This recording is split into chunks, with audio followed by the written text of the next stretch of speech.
So, Mark, first we'll cover new appointment of manager Michael Jackson. You must be delighted to get the deal over the line.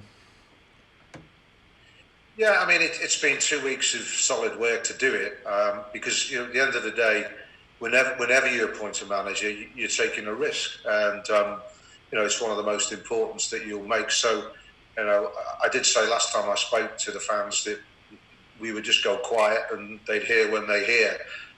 Because it isn't fair to people who've applied to do it publicly, etc., and say, you're not taking them and this and that and the other. So I do like to keep that confidential.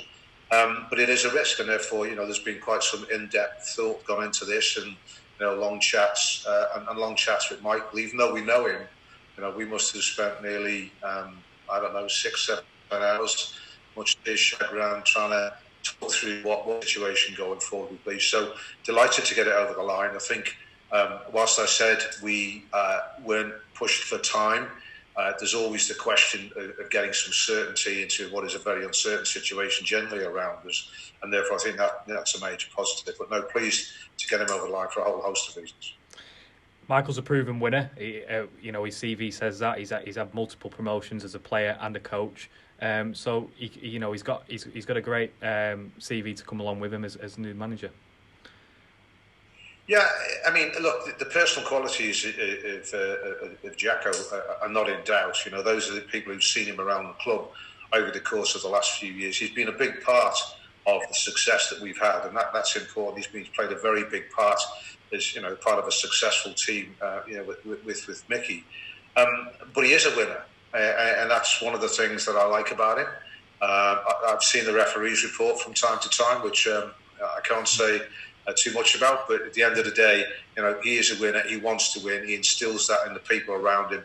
But he also drives standards. He's not just a sort of, shouting rah rah the troops. He actually sets standards, and that was quite important. That's come back from feedback from a lot of people around the place. So that's important as well, because I think as a club we have to continually set standards. And the phrase I use is "better never sleeps," and that's certainly something that I think he lives by. And he's a student. He always tries to improve his ability as a coach. He understands the football club as well, former player. He knows what is expected from yourself, from the supporters, and he knows the expectations that are in place for him here.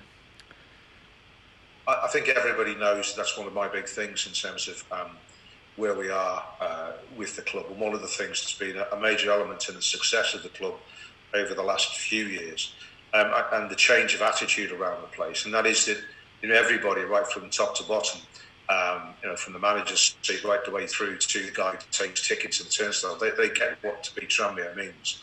And I think that's important. And Jacko is clearly, he's played the game here. He's seen what's happened. He's been a player here, and he understands that. Look, we had a conversation. The fans here will forgive you misplaced in the past. They won't forgive you for not running, tracking back, and doing the hard yards, as it were. So he understands that. He gets the club. He understands the extent to which the club is rooted in this community and how important a feature that's been over the last few years. And so I haven't got to get anybody else new in and explain that to him. He gets it. And we know with Jack already, having worked with him for the last few years, of how thorough he is, and we're excited by his ideas as well, aren't we? What he's coming in to do here. Yeah, it's always a balance, because you've got to keep moving forwards, but you've also got to have continuity, and I think that's one of the major flaws in the way English football in particular, or British football in particular. And one of the major flaws that we've seen over the years, that people are on the managerial merry-go-round, who'll come in, do a job, eventually get sacked, and they'll leave. On a rainy night, 18 months into the job, on a rainy Tuesday night, in January or February, we have a really poor performance. There's pressure, and the manager goes, and then you get the next hired hand in. So, to some extent, there are a lot of guys who are experienced managers that you wouldn't actually want to bring in, because I don't think that's what this club wants to be about or should be about. And it's much more about having that continuity, but also having that element of wanting to improve. And that's what I talk about when I talk about the culture of the club. For most people, what does the culture of the club mean? You know what it means to be Tranmere. You try your hardest. That's the baseline. But on top of that, what I think we've instilled in the place now is that we must always continue to improve. And in that area, Jacko knows that. Jacko understands that. And in the course of our sort of long and tortured conversations, he may feel, we got to that. We understand, what he wants to do and how he wants to do it. But he'll tell you that himself as to what he wants to do. And importantly, the squad, there's a good foundation of a squad here. No need for a wrecking ball. There's a lot of talented players here for Jacko to work with, and he can bring his plans in for recruitment for others as well. Absolutely. I mean, that's one of the key things. You've got some players here who, again, I come back to the team that was sort of started to sort of turn the corner in League One. The guts of that team is still here.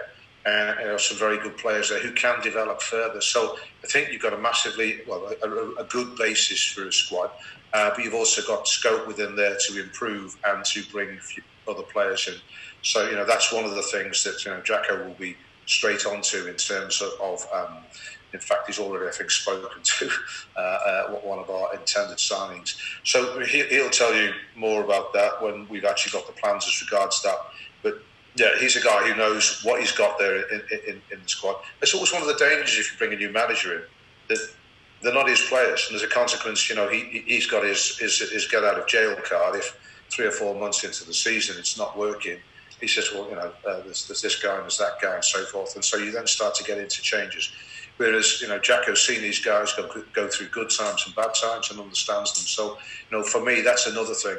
I keep coming back to it. Continuity is important. And, where we've had success is where we've had continuity in the dressing room over seasons, which is not something that used to happen here, certainly before I came. The promotion into League One was very quick, and there you saw the difficulties once the dressing room dynamic changes quickly, because over 12 months we moved from a non-league side into a League One side. We'd got it right, I believe, by the time we came out the window, but actually where we are now is, once again, continuity around the place. As long as that continuity is not one of stagnation, it's one of progression. Thank you.